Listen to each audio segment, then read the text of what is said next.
I feel like this week is really the first week that anyone who's visiting Kansas City, especially from England, the Netherlands, they're getting the heat. Yeah, and they're like, what is this? What is going on? Whoa. Yeah. But a lot of the countries over in Europe don't have air conditioning, so maybe they're going to be more used to it than us because it's come in like a banshee, just like that, because we've been spoiled. It's been so cool, and now we've turned the page, and it's going to be hot for a while. So the comfort cast, these words, oppressive, get used to it. Tuesday, Wednesday, Thursday, and Friday.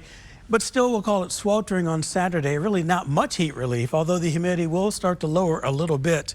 And there is a chance of some rain that'll be moving through late Saturday and early on Sunday. I hope it'll be after the fireworks that folks have. Our current temperature is above normal. We should only be in the upper 80s to near 90 degrees. We're at 91 in Kansas City, 91 in Maryville, 88 degrees toward Trenton.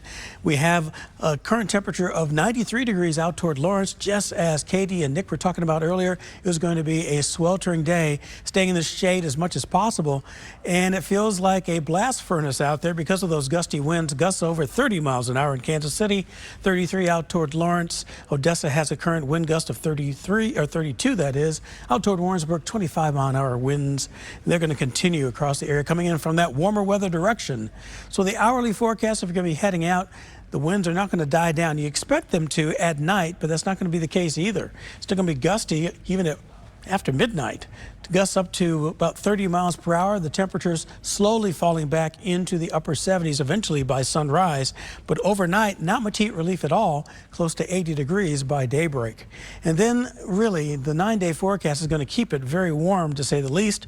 If we're going to start in the upper 70s to near 80 degrees, the afternoon high 92, but factoring in the humidity, the heat index will be close to 100 to 105. And it takes a while actually for the body to get used to that. Usually about 3 or 4 days is what most medical officials are talking about. It looks like we're going to have 3 or 4 days of heat. On Friday, when the match comes back to town, 77 to 95 degrees then. Saturday, the 4th of July itself, 96 the high, heat index triple digits. Chance of some rain showers moving in late, hopefully after the fireworks displays early on Sunday, 90 the high then. And look what happens early next week, still pretty warm, 91 on Monday, 90 on Tuesday. Wednesday's high temperature 89 degrees, so really not much heat relief at all by that time. That's going to last for a while, even into next week.